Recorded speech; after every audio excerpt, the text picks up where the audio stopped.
Hello, everyone. In the next installment of the AI security webcast, we're talking to different leaders in the security space about AI and how they use it and what they think about AI. Today we have Caleb Sima. Could you please introduce yourself? Hi, I'm Caleb Sima. I've been in security for forever, since the 90s. Have been a multiple time founder and CEO, founder and CTO. I've also been a CISO, multiple different companies, and just most recently am the founding general partner of my own venture firm. Awesome. And speaking of venture firm, you had an interesting startup that we were talking about to do benchmarking of AI models, including security. Can you tell us a little bit more about that? Yeah. So actually being in security for a long time. I'll start this by telling the story of, I think every new technology wave starts and it follows the same patterns. So when you think about when web first came out, when Yeah. mobile first came out, when cloud first came out, like they all follow these same patterns, and AI is no different. And one of the things that, of course, in security world, the first things that happen when a new technology set comes out is we need to scan it for vulnerabilities, Yeah, right? that's number one. There's number one, there's this black box thing Yeah. of scan this thing, tell me what risks exist. And of course, with AI, that new object or that new tech stack is the models themselves. And so how do you scan a model to understand what its intent is and whether it deviates from that intent in the unexpected ways? And so to do that, you need to have some sort of technology scanning. And the specific company that I was talking to you about was Hayes Labs. What they do is they take models, and similar to the way we think of vulnerability scanners, they throw out a bunch of things. They see how the model reacts, they adapt their behavior, and they try their best to social engineer the AI model to get it to do things it's not supposed to do. So that must be very different than the traditional vulnerability scanner because up until now we were dealing with predictable systems, Yep. and now we're starting to deal with statistical systems, right? Unpredictable. So even if you ask the same thing, if you're trying the same approach, you may get a different result. How do Correct. you approach that?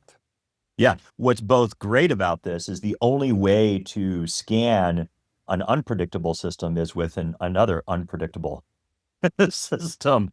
And the technology that we've got is having the ability to both adapt and learn from the kinds of responses that models produce with another model, and being able to say, okay, my goal might be to say, I want you to act like you're Santa Claus. That's the objective at which I have. So I'm going to social engineer you as much as I can to get you to the point so that you can act like Santa Claus. And when I've determined that has been successful, I have successfully created a vulnerability that says, hey, I can manipulate this model to act like Santa Claus. So, again, in order to scan an unpredictable system, you need another Another unpredictable. unpredictable system, Yeah. which is interesting because in the traditional methodology of scanning, we also have the fuzzy scan, where you're looking at if the system is built with a certain purpose in mind, you're trying to find what else you can do with that system, Yeah. right? And again, bringing into unpredictable system, that is much more difficult problem than a standard predictable system. Yeah. And to be more accurate, the systems themselves aren't just purely just model based. They Right, are a right. combination of both predictable and unpredictable systems to get really what you're looking for. But yes, you want to manipulate, identify, and be consistent in your ability to do this. Now, the way I think about it is, because you are creating a scanner to scan a model in an unpredictable way, the unpredictableness is in the methodology, but not necessarily in the objective or the result, Hmm. right? The objective and the result are predictable. You can predictively get to both if it's successful, but how you get there is the unpredictable piece of that. Okay, okay. So we use AI to scan AI. Did you guys come up with any kind of a benchmarking in regards to security? Yeah, these guys, by the way, Hayes is just an investment I happen to have in this company that does this. Yeah, they absolutely include security as part of that. And really, if you think about the overall umbrella is, can I force or can I make a model do something in an unaligned way? That is Yeah. the overall scope of what the goal is to do, which is every company uses a model with a specific intent and purpose in an alignment of what they want. So for one company, it might be a chatbot that does customer support. For another company, it might be analyzing logs to determine, let's say, behavioral patterns. Another company might use a model in order to determine stock trading, right? Everyone has a certain purpose or intent for a model. And the goal of this type of company is to say, can I forcefully or maliciously deviate you from that intent, What right? you're trying to achieve. Yeah. Exactly. And security is part of that in that sense, where, okay, if the model is trying to do stock trading, the malicious aspect might be, oh, I want to take advantage of how that model does stock trading. Can I convince it to do things that it really wasn't, it shouldn't do? And that is the social engineering aspect. But of course, there's also other aspects that aren't security related, which is this is a stock trading model. So I Right. also don't want it to give opinions on Russia. And Yeah. so if you make it give opinions on Russia, that is also unaligned. It may not necessarily be a security order. Problem. Yeah, that's a change of scope of what the model is designed for. Exactly. Do you see, because let's be honest, there are just a few companies that are actually introducing models. Most of us are using LLMs and we're building on top of the LLMs with prompt engineering, contextualizing, Correct. all of those things. So do you think this layer that we introduce on top of the LLM, do you think that changes the equation in terms of benchmarking and in terms of security? Yeah, it doesn't. The way to think about it is the models themselves have a certain constitution or alignment that gets produced, right? So when you use OpenAI, Anthropic, Gemini, those companies themselves have said our model has a certain alignment. By the way, Hayes Labs does scan, they are their customers. So for example, for Hayes, OpenAI is a customer, Anthropic's a customer, Google's a customer, right? To Uh-huh. test those models. But then you as a company, you have your own alignment. And the way you do that is through your prompts. And so you say, Right. okay, I want to use Gemini as a customer service chatbot. You then create and formulate your prompts to behave that way. That also needs to be tested. So you need to be able to run these things and say, okay, you are a customer support prompt. Are you writing the prompt the most effective way possible to keep that? Yeah. And do you behave as a customer support or you can reveal other secrets from within the company? Exactly. So you are now saying, I'm producing this customer support bot. Hey, I need to test this thing to make sure that I won't, like, there was an incident a year or so ago, I think, where it was at Ford. Ford produced a customer support chat bot where then they sold the car for $1, right? Yes. Yeah. With the discount. Yeah. Yeah, with a discount. Actually, there was something similar for an airline that they had a chatbot and Yes, it was that's not right. supposed to give discounts, but somehow it was strict to give That's discounts. right. So you Yeah. want now to black box scan this before you push it to production to state, hey, let's make sure that we don't have those vulnerabilities. We're not giving discounts away. Like we're not doing things that we're not supposed to do. And so you need software and technology like this to, same as we do with vulnerability scans today. You want to shift left. You want to Mhm. focus as early as possible, scan for these things so that when it gets pushed to production, you're in a better place. Yeah. Yeah. That's awesome. That's really interesting. But since we're speaking about the kind of the build up on top, the layer that sits on top of the LLM, there is a lot of also traditional security that we should be concerned about that, like typical buffer overflow and clickjacking and all those kind of things, because in a lot of cases, we see these chatbots being exposed to the internet without any kind of authentication. So they're Mhm. basically open for exploit. Yep. Yeah, this just goes back to just regular security vulnerabilities to your point, right? Which is, hey, like these things are everywhere. And by the way, 99.9% of security breaches or issues are due to regular security Yeah, they're vulnerabilities. not AI related. Let's They're start. not Yeah, AI yeah. related.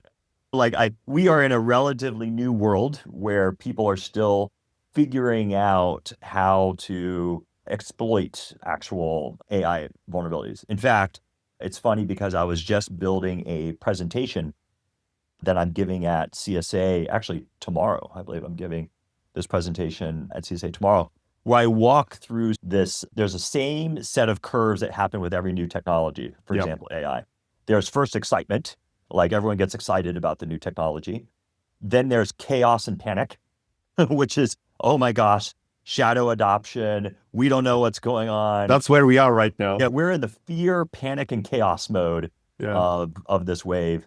And then the third followed, which is the actual accidents, the breaches or security incidents that follow. Then finally, there's the governance. Oh, we need to have some sort of governance around this. And then finally, stability, right? Yeah. And so in AI, we are right smack in the chaos stage of this, where we haven't yet seen really the attackers make use of AI in the third stage, where we actually see real breaches yet. Yeah. And how long do you think this cycle lasts? It's funny, I did my best finger in the air. Each wave, how long does it take? And I put around 8 years. So 8 years from chaos to stability. And when you follow that from data web to mobile to cloud to SaaS to AI. And when you look Yeah. at the factors, it took about, I'd say 8 years from the chaos panic stage to, okay, things are pretty stable in how we think about it. Yeah, I was thinking about that because you're right. The web came in the early 90s and then it crashed in 2000. Yep. Yep. Then we had the cloud, which came around 2005, 2008, something like that. And now this is coming. But there was the Bitcoin in between. But Bitcoin, I guess, was a special case because it was I more don't of a count Bitcoin. problem in the search for solution. A solution in the search for a problem. Yeah, it was a I'm different thinking thing. more technologies that had, what's the right, more applicability Yeah, to the yeah, tech to world. real Yeah. problems. And I guess that cycle, to your point, when we get to the maturity, is going to be when we still focus on solving the problems and we're communicating what problem we are solving. And by the way, we're using AI on the back end versus what it is now, like you're putting AI in front of it, and then we're talking about exactly what kind of issue we're trying to address. Yep. Yep. Yeah. That's right. So that is interesting. In your day-to-day life, what kind of security, AI-backed security tools you're using?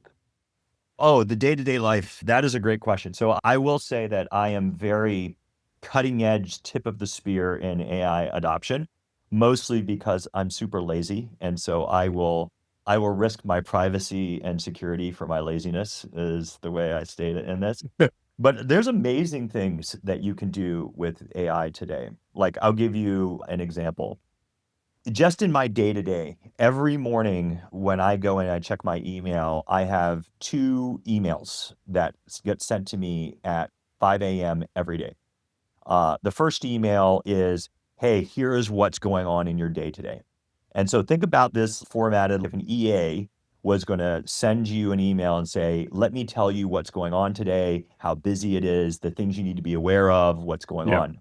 Like a great example might be saying, hey, you're going to do this podcast today. Here's the topic. Here's what's going on. Reminder, take 5 minutes before, make sure you read up on and prepare for the podcast. And it's got this whole daily summary, who I'm going to meet, what it's about, what's going on, what are the things I need to be aware of. And it even has really funny things that says, Caleb, don't forget to get lunch. Here's your favorite lunch.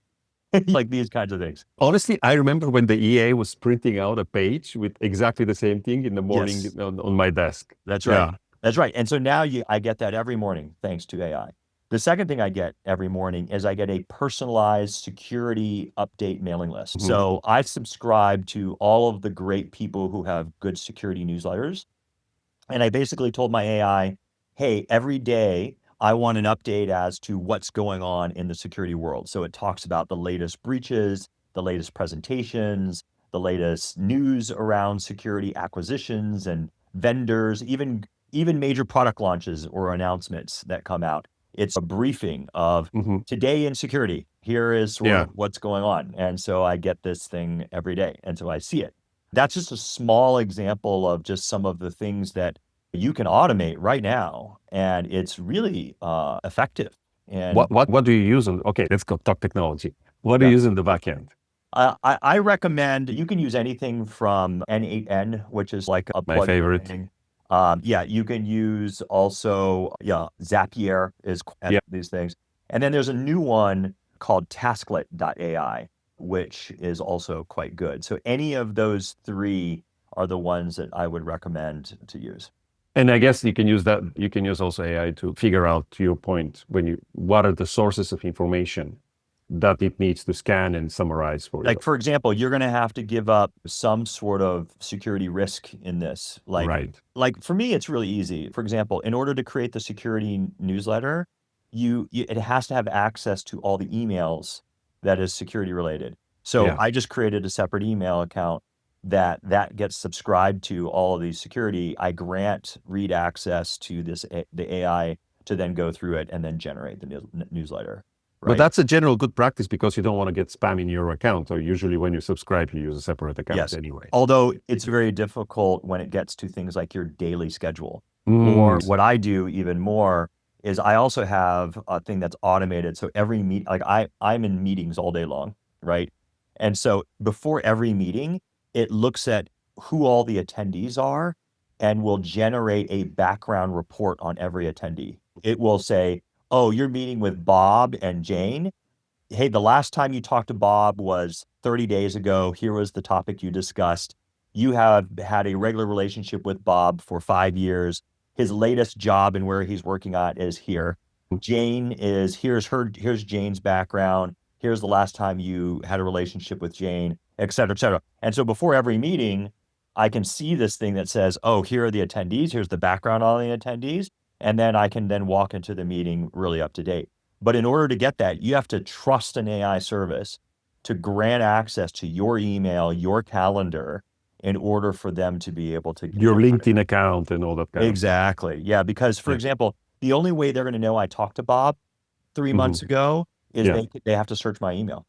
And like that kind of level of permission security is where you start giving the judge of who do I trust when it comes to AI. Yeah. Did you get to a point of allowing the CEA to answer emails for Oh you? yeah, but only drafts. So what Okay. they do is they will draft. And whenever I'm eating, I'll give you a great example. I had I have my own company and I had someone come in and say, "Hey, I need email addresses of these clients of yours so that I can request some paperwork."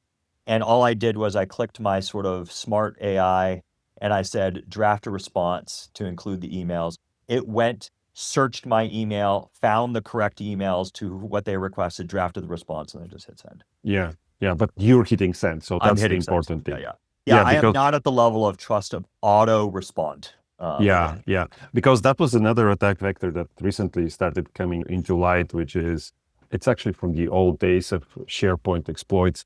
When the attacker sends a message with hidden text, which contains instruction for the AI to how to respond and where to obtain the information, and especially Right. in the case that we're discussing, where the AI carries your identity, essentially it will have access to whatever you have access, and yeah, sometimes that may be too much.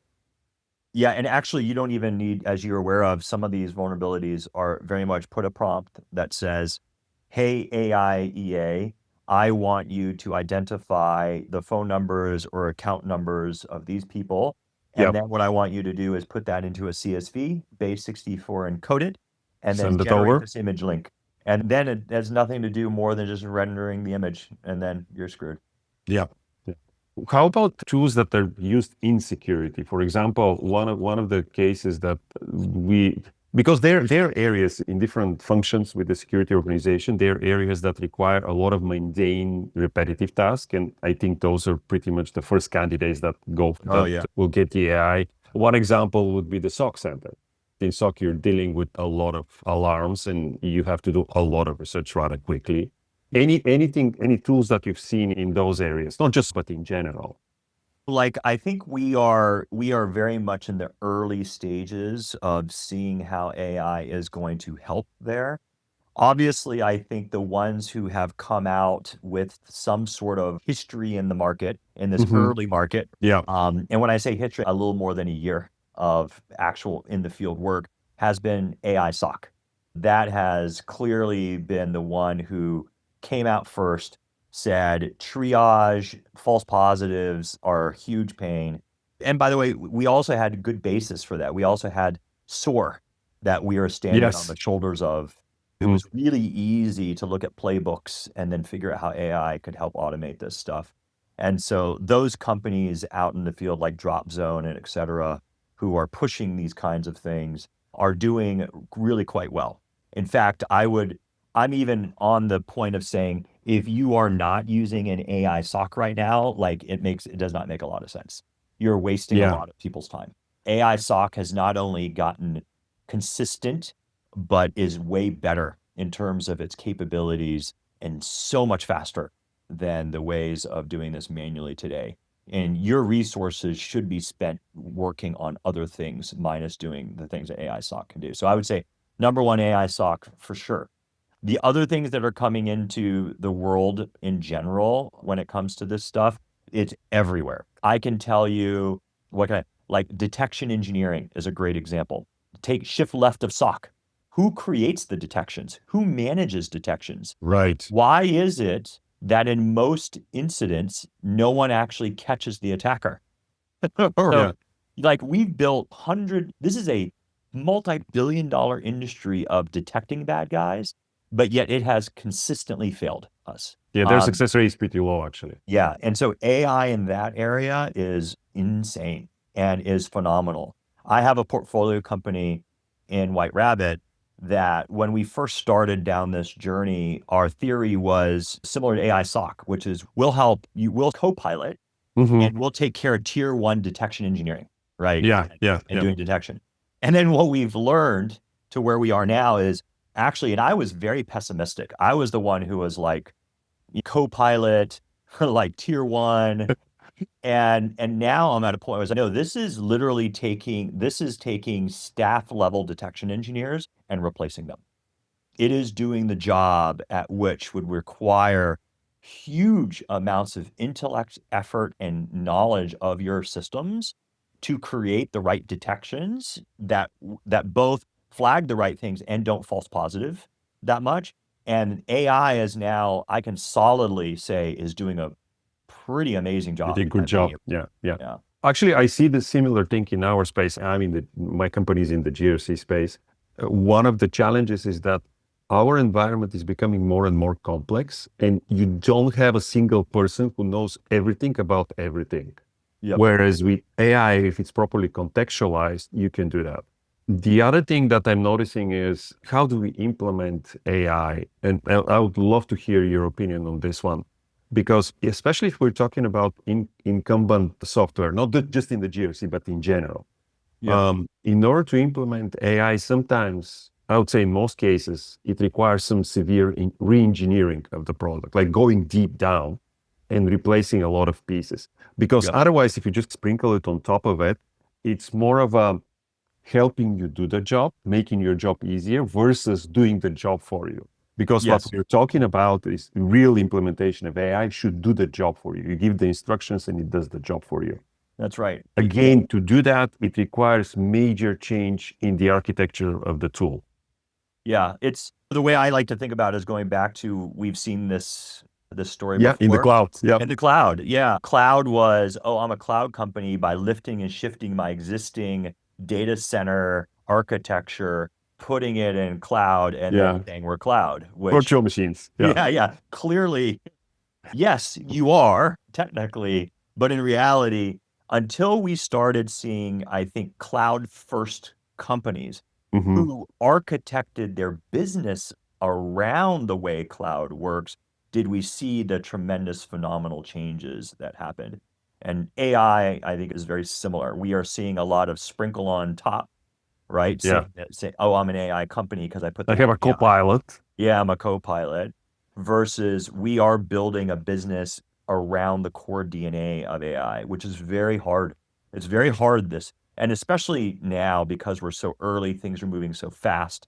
And actually it'd be a good question for you, which is, in your company, you are using AI around sort of GRC.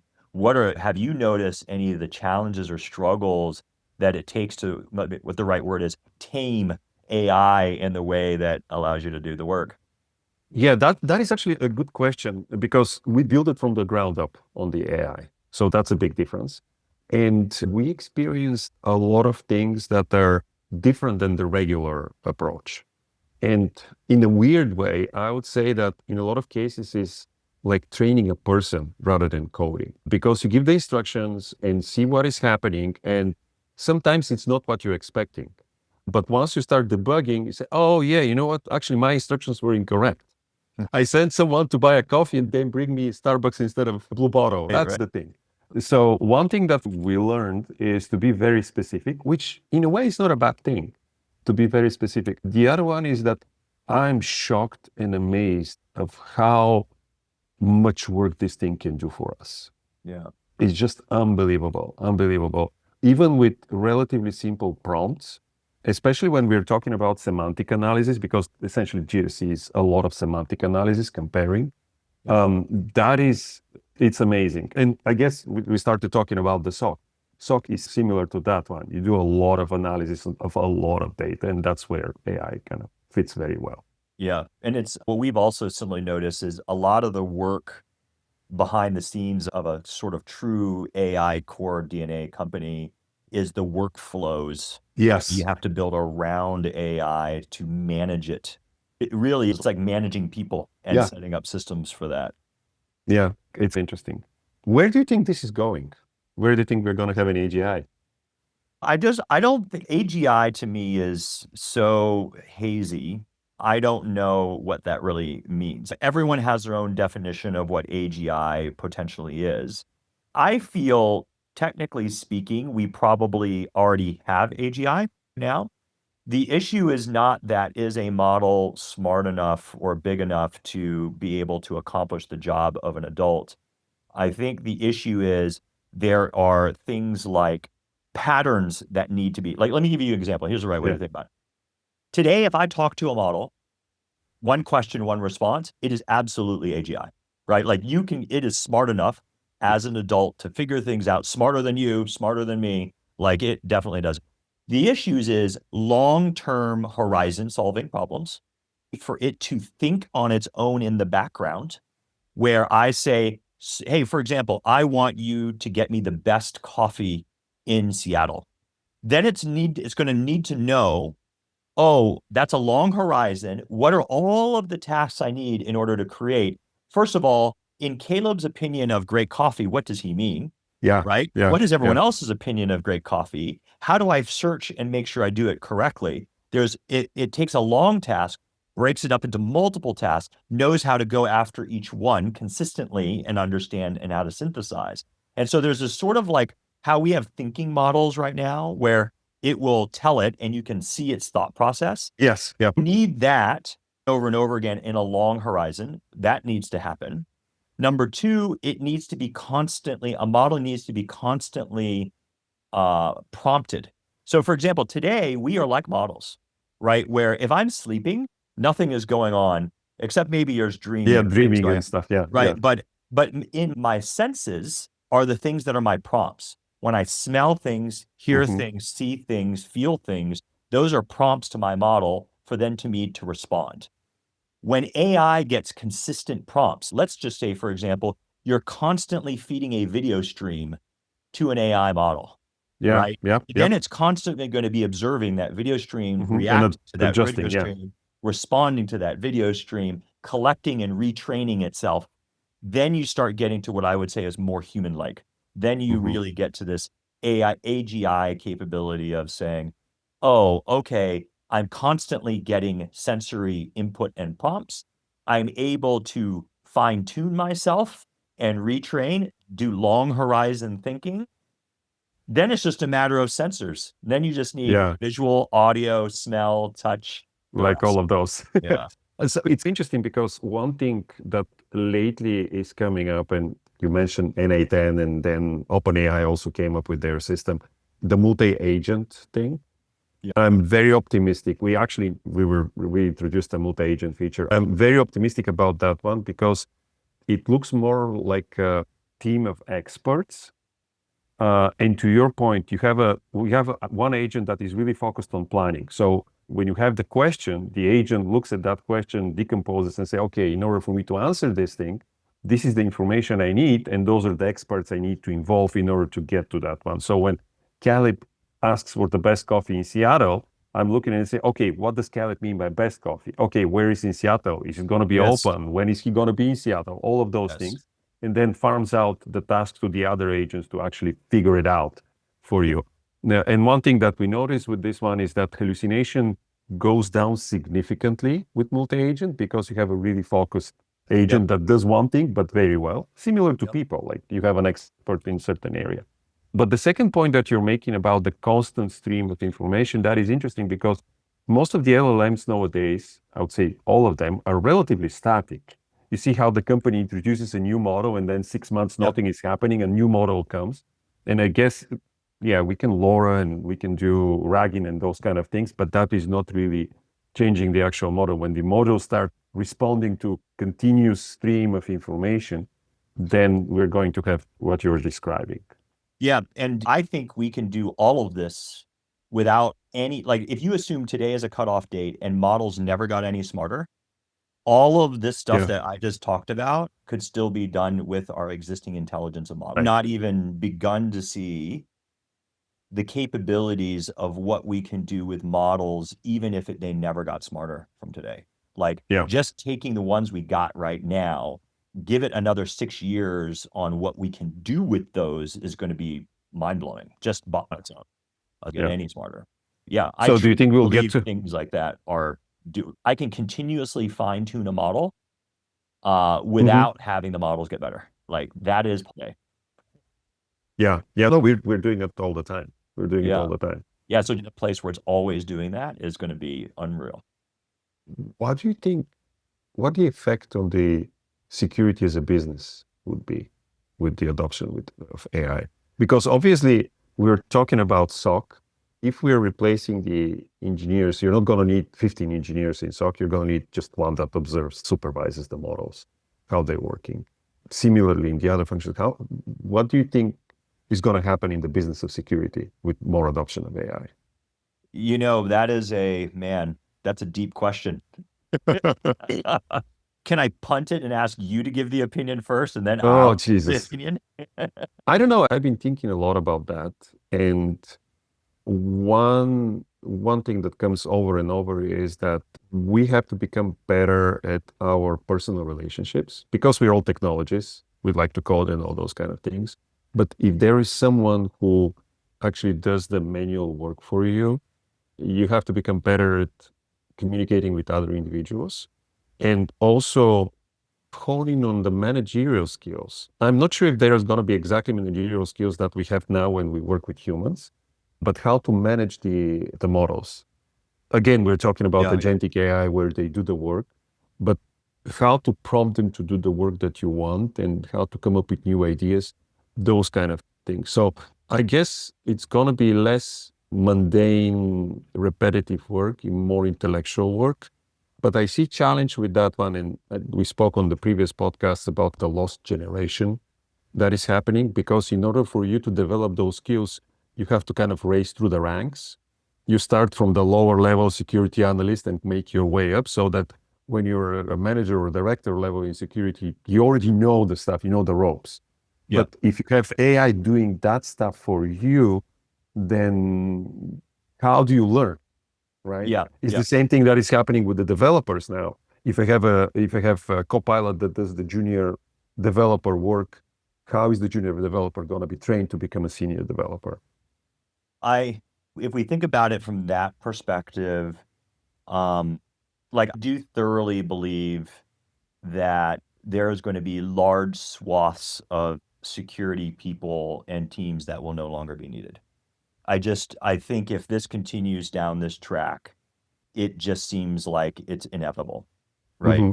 However, I'm a little bit more optimistic on the job aspects of things in the sense that, again, look back in history, everything is a cycle, Yeah, right? yeah, For example, people would say that about cloud, which is, hey, if you don't know how to put together a server and plug in video cards or memory modules or how to power on a data center or a PC, like how are you going to learn about the fundamentals of being able to do what you need to do? And it's just clearly that's not needed, right? You can have super smart people who understand AWS and cloud infrastructure that has zero experience how to build hardware, right? Or yeah, how yeah. to manage or deal with this.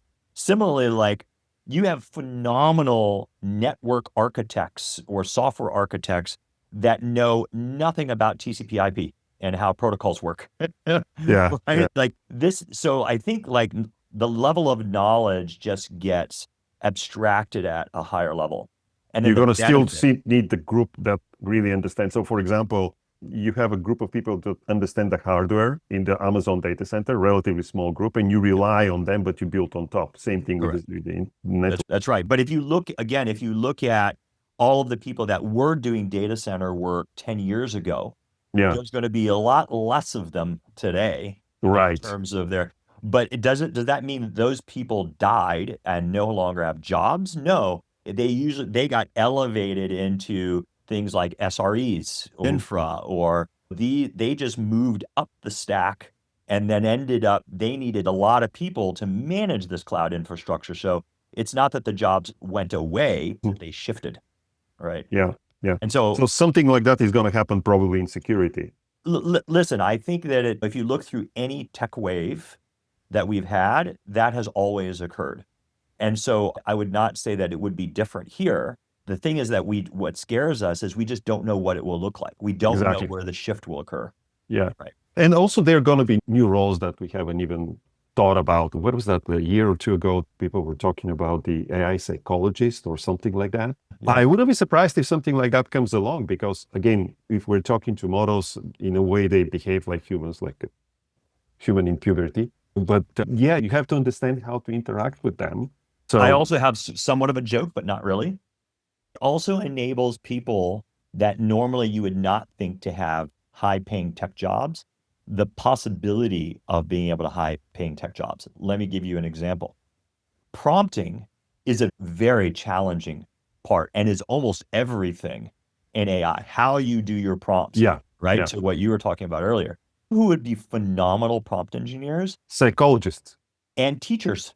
Yes, yes, exactly. Right. Yeah. And so so there is opportunity for people like 5th grade teachers or high school teachers who know how to direct and instruct kids and people very well to actually open into a whole new era that shortcuts them into an entire area of technology they would have never had capability of doing.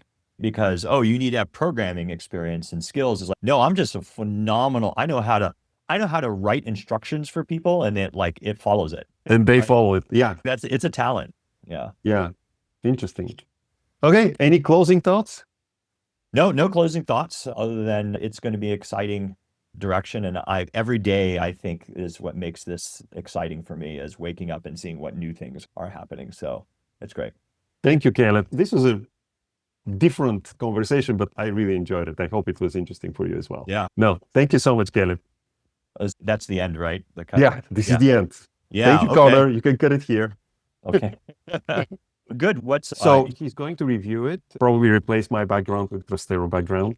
If you want, again, any background on yours, let me know. Just send me the picture. And then he's going to send it for you to review. And then we're going to post it. And by the way, those are syndicated. I didn't know that. They're syndicated. So they go on YouTube, they go on, what was this thing? The podcasting music. Spotify. Yeah, they go on Spotify. So they're going on multiple channels. Okay. Got it. Yeah. And anything, by the way, anything about the conversation you said it was different than most, what would you expect? No, I liked it because the other conversations were either really high level around Terminator and AI is going to kill us, or deep into the technology. And with you, stayed in the middle. We address some of the high level stuff, but we also talk very specific how you're using AI in your day-to-day work. I think that was awesome. That was really good. Okay, cool. I'm going to try it now. I have a N810 that I'm running at home, so I'm going to try it right away. Yeah, there's some other good ones that I also do. I don't know if you do this, but I created a life advisor AI. So I use Gemini for this because Gemini has, I think, the best context windows. But what I do is I go take personality tests.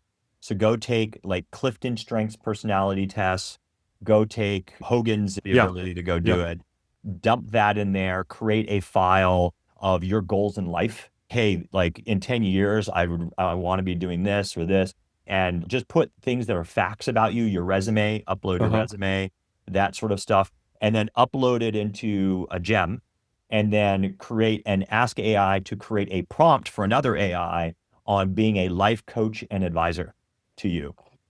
And then you use those documents, put in that prompt, and then go in there and say, what are my top, this is my test. What are my top 3 biggest strengths and my top 3 biggest weaknesses? And it will go. So the other thing I also have in mind is when I was a manager, Yeah. I had 360 reviews on it. I also uploaded all that so it knows like what other people have said about me in this thing. And so it's like really amazing. I It's haven't thought about that. It's super amazing. And if you do this, I also did this with my wife. So you upload your Oh, wife. compatibility test? Yeah, you could do a compatibility. You could say, hey, it'll tell you, like, uploaded my wife's personality reports to my life coach advisor who already has mine in its memory. And it said, here are the areas at which you will most likely run into friction in your relationship. And it listen, turned it out was to be like, true. yeah, it is. Oh, yeah, that's spot on. Wow. Yeah. And it'll I tell think- you, it'll be like, hey, here's a way at which you should approach this to help it be not as friction. Or it's way better than any exec coach that I've ever. See, I haven't thought about it using it in a personal matter like you. I've used it to as a tax advisor. I uploaded my, I don't know, Yes. 30 years of tax filings and asked him what to do. And it was actually pretty good, but I haven't thought about the interpersonal relationship and personal growth. That's a really good idea. It's really good. Also, if you're going to do that, the second thing is people trust me when I say this, and I know what it sounds like, but make it your doctor. So create a doctor version of AI. Again, ask AI to create a prompt for a super senior, extremely skilled physician who has expertise on everything, and then upload any of your blood results, labs, medical reports, all of these things. It helped me diagnose a problem I've had since a kid that I had no idea what it was. Seriously. So here's what happened. Like I did this, I had this problem. Basically, I'll tell you what it is. I have this thing called vestibular migraines. And so I did not know this. I had all of these issues, and I've went to specialists. I went to doctor. My doctor knows about all this stuff. But when I went through it with AI, it said, hey, it really points to the fact that I think you have vestibular migraine. And here are the things at which sort of point this out. So then I went out and did research. So I started researching this on my own, figuring this out. And I was like, holy shit, this is exactly what it is. I then asked AI, hey, can you build a doctor's report that I can hand to my physician and to my specialist about this? And so it generated this doctor's report. I went and connected with a specialist that specializes just in vestibular issues. Yeah. And he walks into the first time I meet him, I said, he says, so tell me what's going on. I said, hey, listen, I had an iPad. And I was like, just read this, take 5 minutes to read this, and it will probably save us a lot of time. And he's like, all right, sure. I handed him the doctor's report. Right. He reads through this, he stops, he goes, did you write this? And I go, no. Kind of, not really. Sort of wrote it. He goes, this is phenomenal. He goes, I've never seen anything like this. And then he reads through, he goes, okay, listen, if this is all accurate, he asked me a couple random questions just to verify. And this is spot on. I think that's exactly what you have. And then he gave me a couple of questions. He's like, yeah, okay, here's what you need to do. And I was like, I'm already doing this and this. And he goes, yep, that's what I would have prescribed. And he goes, yep, you're pretty much done, man. Just keep me up to date as to what's going on. And then the model that you used on the back end was Gemma. Yeah, I use Gemini. Gemma. Yeah, you can use this for any OpenAI. Any of these will be good. Gemini just tends to have better context window. And yes, I noticed that. I'm comparing Gemini and OpenAI released the OSS, GPT OSS. Yeah, it's phenomenal. Gemma is really good. And GPT OSS is good for when you have to compare things. It always comes up with tables, describing tables. But Gemma, when I have to research like a text or prepare an email or something like that, Gemma is much better. Yeah. So those are my top two other things. Okay, you're giving me ideas. I'll give you one more. This one's also a superpower. I use read.ai for AI note-taking.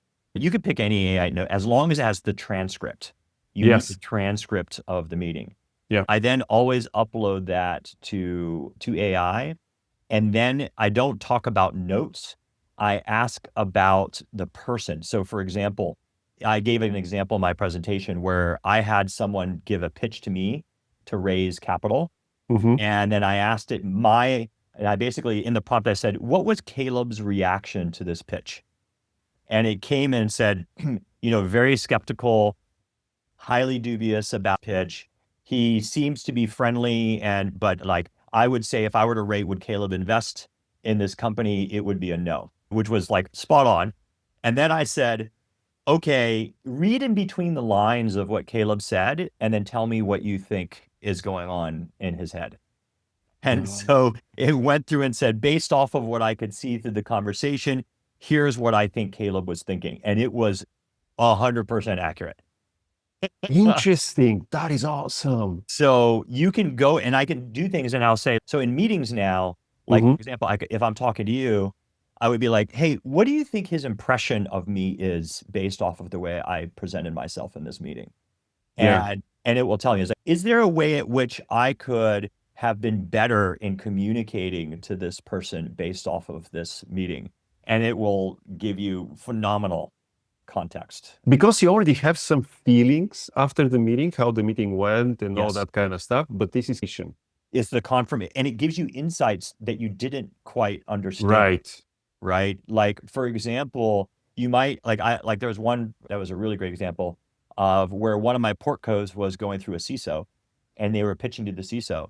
And I was like, he does not show genuine Interest. Yeah. forward interest. Yeah. And we're CISO. So like you can, and then I asked Gemini, I was like, I think he was just being nice here and here about these things. I don't think there is. And he goes, no, I believe he has genuine interest and actually will move forward with working with them because of these. Oh, it's just his personality is such that you got that impression. Yeah, I got that impression, but it wasn't. And actually, AI turned out to be right because that CISO did end up moving forward. I'm going to use that starting today because we're pitching, selling the product. But in a lot of those cases, you know how it is. You come up out of the conversation. Okay, are they going to move forward? Are they going to move? I'm going to start using that. Ask them. The key ones I always use is read in between the lines of what they're saying. Be critical and give your evidence and capability on why they do they not like the product. Yeah, reasoning plus references. Yes, exactly. And also, what is their number one blocker? What do you think is not a blocker for them? Like these are all things that are phenomenal questions that I get good That's results. awesome. I'm going to use that. Caleb, okay, that's amazing. I'll let you go. That's amazing. Thank you. I'll talk to you later. All right, later. Good luck with the presentation tomorrow. Thank you.